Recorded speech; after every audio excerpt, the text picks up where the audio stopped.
Hello everyone and welcome back to our wonderful Drarry Adventcalendar.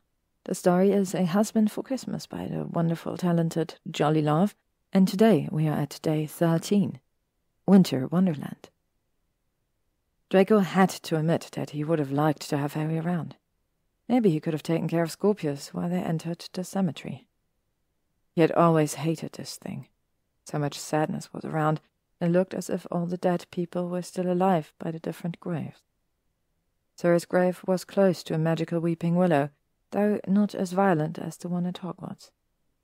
Sir had always liked the garden, so he had decided to keep flowers and plants on her grave. Placing down a few flowers, he felt Scorpius jolt to life, as if he had seen something surprising. His son then went exploring, which Draco always had allowed, as long as he hadn't left the cemetery. He knew there was too much emotion in this grave, and having been there once every 6 months was already too much for Scorpius. Meanwhile, Draco smiled down at the grave and placed his hand on the cold marble stone. He needed to let go. Simon had already told him yesterday that he was not going to agree to a marriage if he was still mourning for his late wife. She had been dead for almost half a decade, and Draco had to admit that he was right. So this was the last time he was going to visit the cemetery, and Astoria's portrait would be placed in the portrait hall, where she should have been placed 3 years ago. Scorpius came back and looked as if he had seen a ghost, which confirmed Draco's thoughts that maybe it was time to move on. If not for his sake, then at least for his son's. On their way home, Draco thought about what Simon had said. He wanted to meet Scorpius soon as well, since they would be soon a family. Sadly, Simon was on a business trip for 2 days, so he couldn't meet him until the 17th. Hopefully that wasn't a problem then.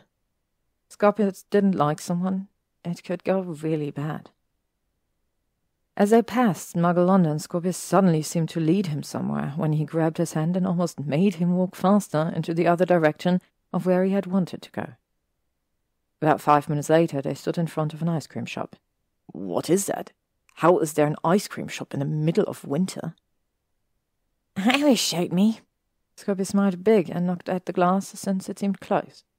A girl appeared and looked over the counter, widening her eyes as soon as she saw Scorpius, who waved at her.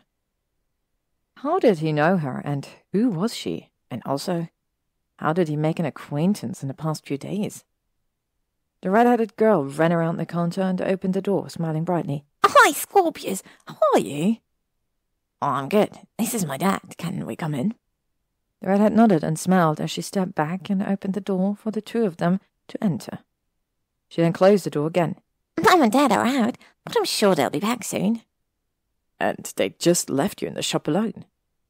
"Not alone," another voice said, and Draco turned around to see Harry leaning in the doorframe, smiling softly. Scorpius smiled broadly, ran through the room, and fell around Harry's neck while he laughed. It warmed Draco's heart to see his son being so close to someone.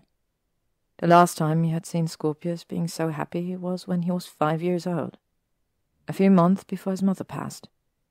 He had never been the same since. However, with Harry, Draco's son seemed to be the old self.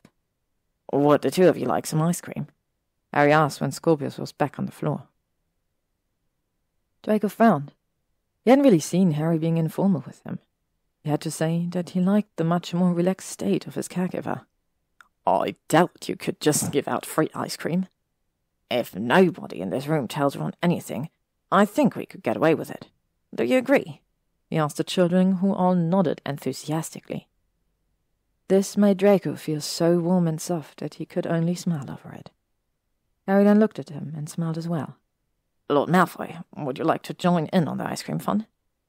Scorpius was already nodding for him, so he chuckled and shrugged his shoulders. "I would be a killjoy if I decided not to join, wouldn't I?" "Only a little," Harry answered with a very unprofessional wink. Not that Draco cared much, as he started to think that he liked his caregiver like that much more. Even though seeing how polite Harry could be was also something Draco somehow couldn't get enough of. Scorpius walked into the kitchen, asking Harry about a brownie, while Draco sat down at the table. Within a few seconds, all the children had something to eat, and Harry brought a creation out of the kitchen Draco had never seen. It looked like a piece of caramel cake. Harry placed his own ice cream bowl down and handed Draco the caramel cake. It's an ice cream brownie. It's Scorpius' choice for you, not mine. Harry held his hand in the air and smirked. So if you don't like it, you have to blame your son. Hey! Scorpius said and glared at Harry, though with the chocolate around his mouth, it didn't have the desired effect, and the Gryffindor shrugged his shoulders, grinning. Soon enough, the children were done with their ice cream and went to play a game on one of the tables, whilst Harry sat next to Draco. It was at the same time uncomfortable and exactly what Draco needed right now. To be continued.